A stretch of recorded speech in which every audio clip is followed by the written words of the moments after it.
rinenggo sagunging kahurmatan ingkang tanpa upami atas nami pimpinan Ketoprak Ronggo Budaya ngaturaken sugeng rawuh sugeng dalu sugeng pepanggihan kalian paguyuban sandiwara Ketoprak Ronggo Budaya.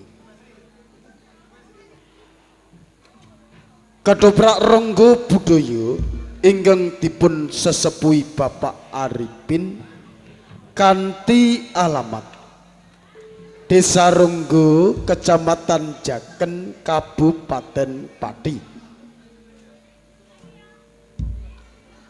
Para sutresna budaya ingkang minulya,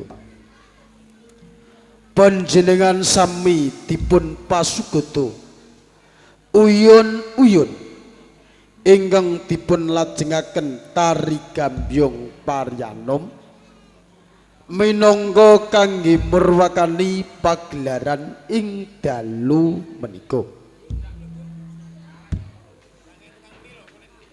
Cunduk saking pangriptanipun Ki Dewan Dalang Ketoprak Ronggo Budaya ing dalu menika badhe anyegahaken cariyos ageng ingkang mawa irah-irahan Pangeran Galih Kesuma Ratu utawi Raden Sancaka Krida dumawah perangan pengkhianatan Temenggung Brajawiguna.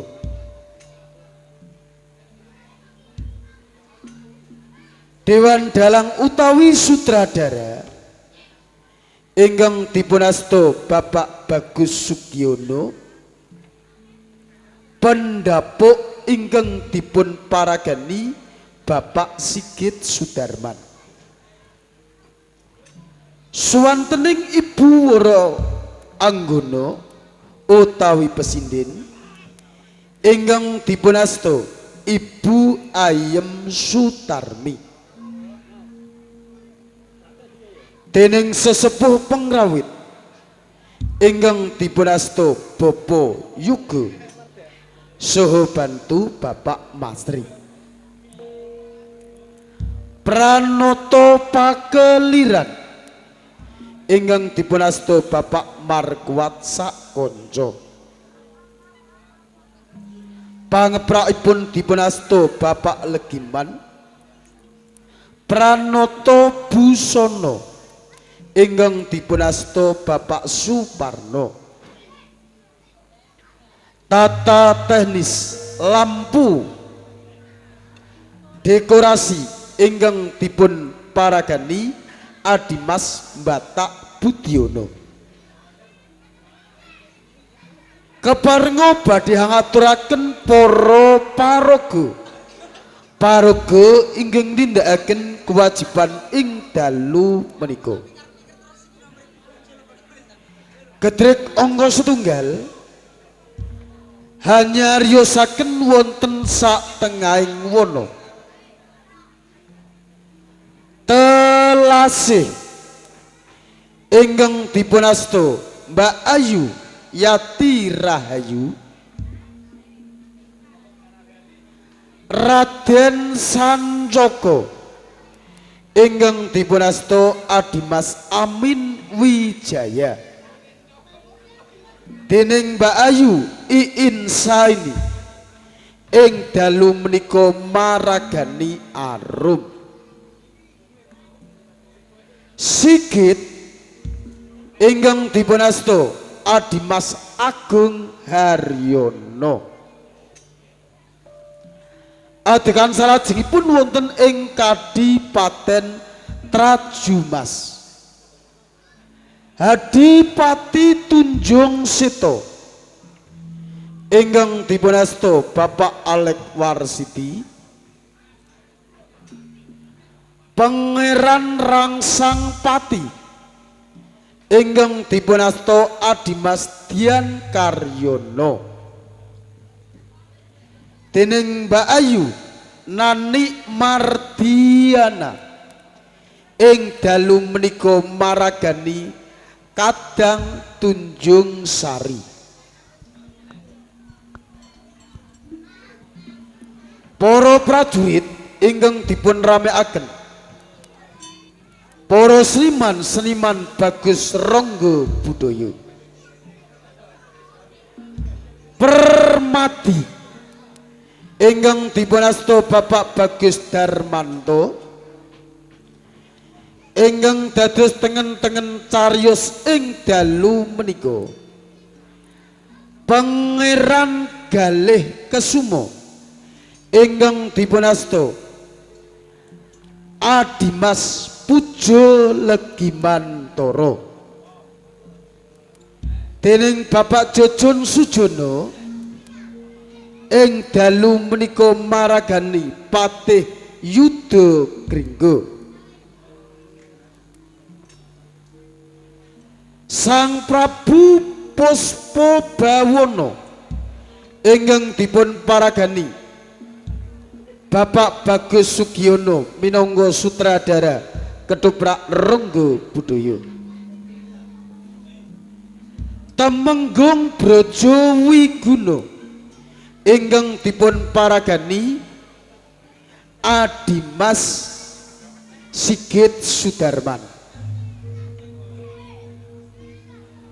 Putra Retno Wulan ingkang dipun paragani Mbak Ayu Riris Watini.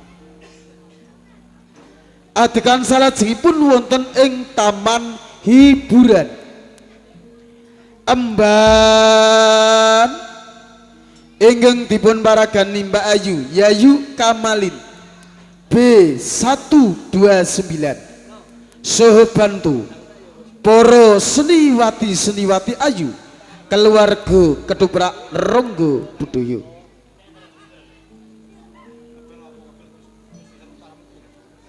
Ngancik madya latri repat utawi dagelan tansah nglipur marah panjenengan sami ingkang dipun paragani Cak Subur saha bantu Cak Gliur,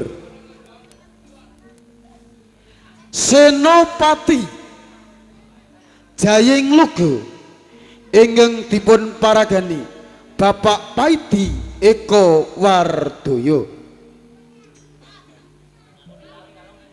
Adegan salajengipun wonten ing madyaning wana Ula Macan Leak Buta Cilik Buta Modot kalebu hiburan anak-anak ingkang dipun paragani para sigondrong keluarga Ketoprak Ronggo Budaya.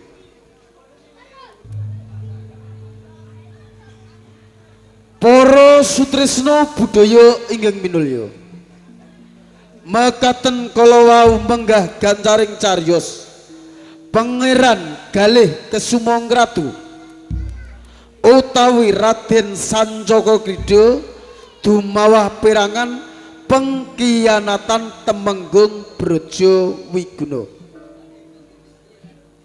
Panutupe ngatur luhuring budaya mahanani kamulyaning bangsa Eko Prastya Pancakarsa Ronggo Budaya sekali jaya tetep jaya jaya jaya jaya salami laminipun nuwun.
Tata yakti saya